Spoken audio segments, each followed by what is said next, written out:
setempat kesehatan ibu dan anak ya PWSKIA. Kita seorang bidan, sudah kita data wilayah dusun per dusun.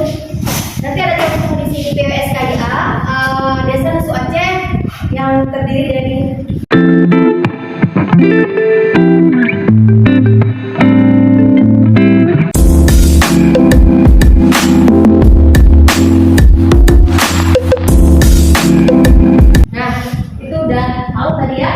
pemantauan wilayah setempat kesehatan ibu dan anak ya PWSKIA, alat manajemen untuk melakukan pemantauan program kesehatan ibu dan anak di suatu wilayah kerja secara terus-menerus agar dapat dilakukan tindak lanjut yang cepat dan tepat. Intinya kita seorang bidan, sudah kita data wilayah dusun. Contoh wilayah kesehatan Baitur Rahman terdiri dari 10 desa. Dan 10 desa itu bidan desa merangkul per desa masing-masing. Ada Kampung Baru, ada Peniti, ada Sukaraman, Lower, kemudian ada Setui dan yang lainnya. Nah di satu desa itu juga dia itu per dusun. Nanti ada contoh di sini PWSKIA Desa Lesu Aceh yang terdiri dari Ajisah Saman dusunnya. Ada 5 dusun atau 7 dusun. Itu kita kuasai, nanti kita bagi. Nah, contoh kalian nanti akan turun, kalian bagi. Intinya sasaran kita dapat, ya, ibu dan anak. Nah, oke.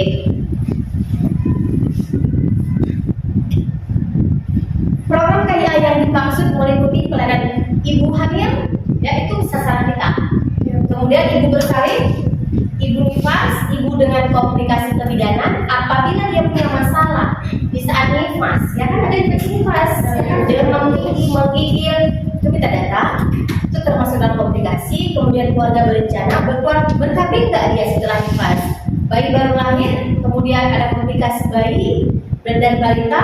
Nah kegiatan PWS ini intinya kumpul, olah, kita analisa, kemudian kita interpretasi data yang udah ada, ya kan? Kita belanja di pasar, udah kita belanja, kemudian ngapain kita mau olah? Mau buat bolu, mau buat donat, mau ngapain terserah. Setelah itu kita ini gitu juga. Kita olah, kemudian kita analisis, kita interpretasi datanya. Ini data yang udah kami ambil. Permasalahan di desa ini masalahnya, ini solusinya. Itu, ya. Sebenarnya sebelum kalian turun ke lapangan itu, ini desa udah berdata. Cuma mau berdalam lagi, jangan tahu gitu ya. Nah, oke, lanjut. Apa tujuannya? Tujuan secara menyeluruh, terpantaunya cakupan dan bentuk pelayanan daerah secara terus-menerus di setiap wilayah. Intinya, permasalahan muncul ya di suatu dusun, di suatu daerah, kita pantau, kita data. Kalau kita nggak data, nggak pantau, tahu nggak permasalahannya? Tahu solusi yang mau kita berikan?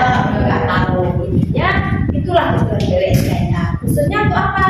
Pelayanan KIA secara individu, baik melalui kohort, besok kita bahas bahwa ibu ataupun bayi, itu dia.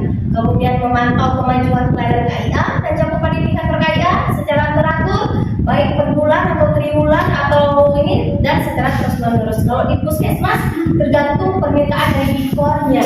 Saya butuh data bayi ini, saya butuh data ibu ini, kita harus siap. Dan namanya desa sudah siap. Nah, kemudian menilai kesenjangan pelayanan KIA terhadap standar pelayanan KIA. Contoh kesenjangan pelayanan, kita tidak memberikan pelayanan pada ibu tidak sesuai SOP. Intinya ada masalah kan? Nah, contohnya kita memberikan pelayanan imunisasi. Tanya dulu, ibu umurnya berapa? Imunisasi yang udah dapat apa? Betul dah? Betul. Mana bukunya? Jangan nanti ibu mau imunisasi ya, silakan bu, silakan. Padahal dia jadwalnya hari itu suntik campak. Sementara kita persilahkan dia, kondisi dia kurang sehat, demam, batuk, pilek, boleh nggak? Makanya tanya dulu, pekajian itu sangat perlu. Kita bidan itu harus banyak berbicara. Intinya menggali informasi dari si ibunya, ya, bukan berbicara tidak benarnya. Oke? Kalau cepat kasih tahu ya. Ibu jam 10 ada pasien buka implan di puskesmas. Nah, menilai kesenjangan pencapaian pencapaian cakupan tingkat terkaya terhadap target yang ditetapkan. Contoh, target di ibu hamil di suatu desa 30 orang, yang tercapai hanya 15. Kalau nggak lagi gimana? Sesuai nggak? Nggak sesuai. Kita harus kaji. Ada apa? Kemana dia? Kemana? Kira-kiranya? Nggak mau tetap di situ, cuma nggak mau Kemana? Ibu hamil 30, yang dapat cuma 15. Kemana dia? Iya, tidak berkunjung, tidak terdata, atau dia keguguran, abortus, bisa jadi kan? Bisa, itulah dia. Makanya perlu kita mendata, merencanakan tindak lanjut dengan menentukan sasaran individu dan pihak prioritas yang akan ditangani secara intensif berdasarkan besarnya kesenjangan. Contoh nanti kalian dibagi, ini kalian bagi kelompok ke sana, kelompok ke sana. Kalau ada permasalahan di lapangan atau ada masalah dengan si ibunya, bayinya atau dengan warganya dilaporkan, atau kematian dilaporkan, jangan diam. Itulah dikatakan kesenjangan atau permasalahan pada suatu daerah atau dusun, ya kan? Di situ misalnya wabah apa yang terjadi? Sekarang wabah polio, betul nggak? Betul. Kasih masalah dengan stunting sudah polio, sudah kita nggak bisa masalah. Sekarang stunting lagi marah-marahnya kita turunkan. Kemudian pelayanan imunisasi pada anak kita tingkatkan. Masih ibunya yang nggak mau, akhirnya terjadi penurunan. Itu masalah nanti kalian dengar. Nah, nomor 7-nya apa? Meningkatkan apa? Meningkatkan setempat. Kalau itu mana empat lagi nggak pakai meningkatkan.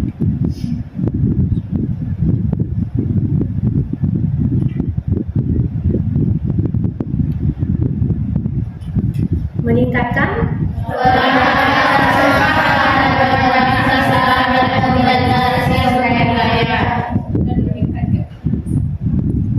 kayaknya ini udah ini. Nah, udah kesini, oke ya? Meningkatkan peran aparatur setempat dalam menggerakkan sasaran mobilisasi sumber daya. Intinya kita kerjasama lintas sektor, ya kan? Nanti kan ada unit karya mini, puskesmas atau di masyarakat itu kita libatkan baik Pak Lucinya, kadusnya, kan melapor nanti baik diletakkan di Pak Luci atau di kepala dusun atau di keflor, ya kan? Nah, kan kita libatkan semua bila ada masalah, kita gerakkan semua. Tingkatkan peran serta dan kesadaran masyarakat untuk memanfaatkan pelayanan KIA. Intinya sekarang kalau kalian mendata ibu hamil, ibu bukunya nggak buku pink.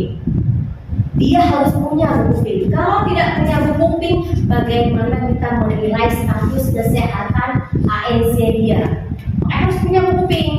Senjata ibu hamil adalah buku pink. Kalau dia nggak punya buku pink, walaupun dia bilang saya sering melakukan pemeriksaan di pidana BPP, nggak usah kita percaya. Mana buku pinknya? Mana catatan keseharian dia dalam melakukan pemeriksaan? Nggak mesti buku pink, ataupun buku si bidan, ataupun buku dokter boleh juga.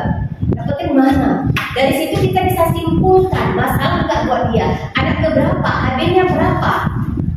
Pemicu nggak nanti kalau terjadi BBLR, perdarahan, prematur atau yang lain? Itu kita pegang. Betul nggak? Betul. Kalau saja kuping nggak punya, itu sangat berbahaya. Berarti dia tidak terpantau, tidak dapat pelayanan dengan pemeriksaan tekanan darah, hemoglobin, protein urin, sifilis, HbS1, berarti dia nggak dapat pemeriksaan. Kita waspada, ya. Sampai segini ada yang mau ditanyakan? Ada yang ngerti? Apa yang aku jelaskan paham nggak? Paham. Insya Allah.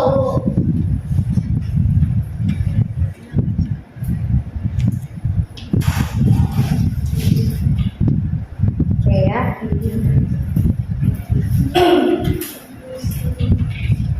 Nah,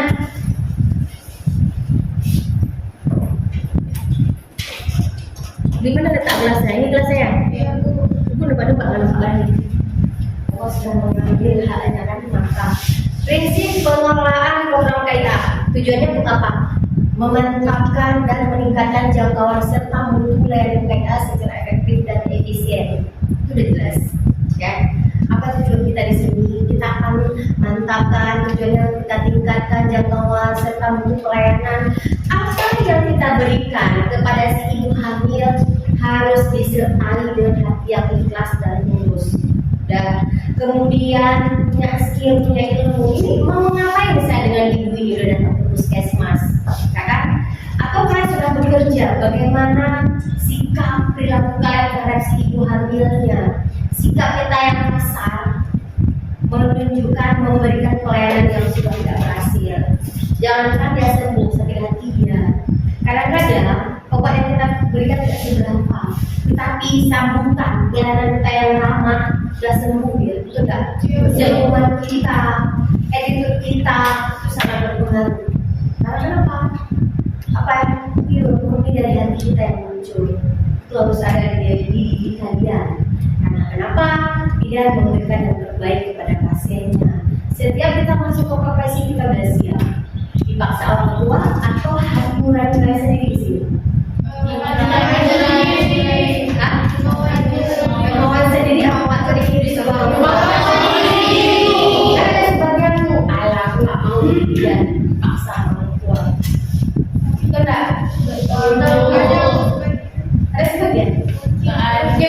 Mudah-mudahan sebagian itu dalam berjalannya waktu dia mendalami, menjiwai, suka adanya hobi, betul nggak? Betul. Dia cinta sama profesinya. Pernah kalian